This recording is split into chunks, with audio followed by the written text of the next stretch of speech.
One of my favorite art museums in the world is the Uffizi in Florence, and in particular, I really love their collection of medieval altarpieces. And one time I was there, and I was just in front of one of my favorite works of art that they have, The Adoration of the Magi by Gentile da Fabriano. And I was just looking at this beautiful work of, great painting of just the three kings laying down their gifts before the baby Jesus, and I was just kind of lost in admiration and wonder and contemplation when all of a sudden kind of that spell was broken by someone else who was gazing at the work and just simply said, I'm not one for religious art, but this is beautiful. I'm not one for religious art, but this is beautiful. And as I have walked through, the crowded streets of Rome and other popular cities of Christendom, this comment has come back to me quite often. I'm not one for religious art, but this is beautiful.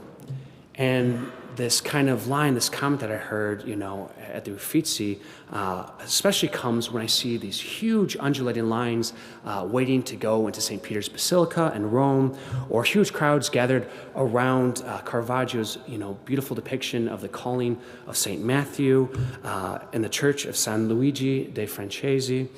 And this comment keeps coming back to me. I'm not one for religious art, but this is beautiful.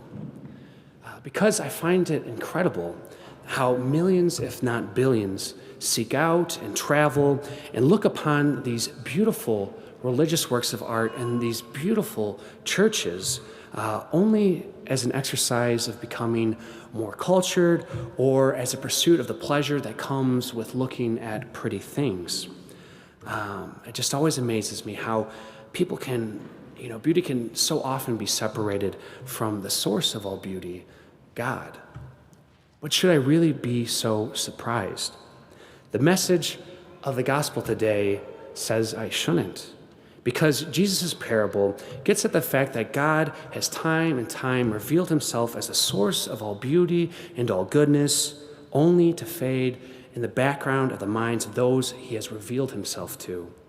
The tenants of God's vineyards, God's chosen people, time and time again forgot the source of all goodness and turned to idols and their own self-gratification. Even through all God's reminders, even though he sent countless prophets, and even though he sent his very Son, Jesus Christ. And for us, too, all his people born into his life through our baptism, how often can we forget God's goodness and lose sight of our purpose to work in these fields, to work in this world, and harvest the fruit Christ has sown, to bear spiritual fruit with our lives. How often do we get caught up in our own wills and desires and find ourselves separating beauty from its source, God? How often do we think that we could have a beautiful life and have it without God, or at least just having it with God as something on the side, something extra? I'm not one for religious art, but this is beautiful. This comment is at the forefront of my thoughts because I don't have to go to Rome to witness people who are able to look at truth and beauty and goodness and be unaffected. I witness that every Sunday. I know at every Mass there are people who can look and eat the truth, the beauty, the goodness, and be unaffected. And I know this because that has been me at times, because that has been me. It is now so different reading this gospel as a priest, because not only do I see myself as those tenants who failed to work in the fields, who failed to harvest them and bear spiritual fruit, but I also commiserate with the landowner who is constantly reminding the tenants of how they should live only to be ignored.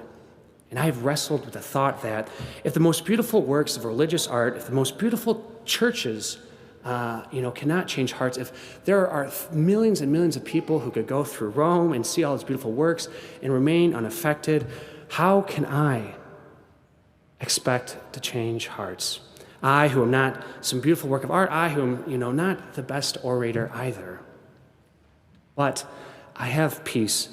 And the peace I have, the peace which St. Paul speaks of in the second reading, is that my role is just to be the landowner's messenger, his imperfect instrument, to preach and teach about the beauty, the truth, and the goodness of our God week to week, day to day, and just leave the results to him. I know everyone here wants a beautiful life. You know, if you didn't want that, you wouldn't be here today. But you will not have the beautiful life you desire if God is nothing more than a beautiful reality contained within a frame that you look at once a week. But he must be the reality that dominates every aspect of your life. And so I leave you with Christ's words, and the rest is up to you.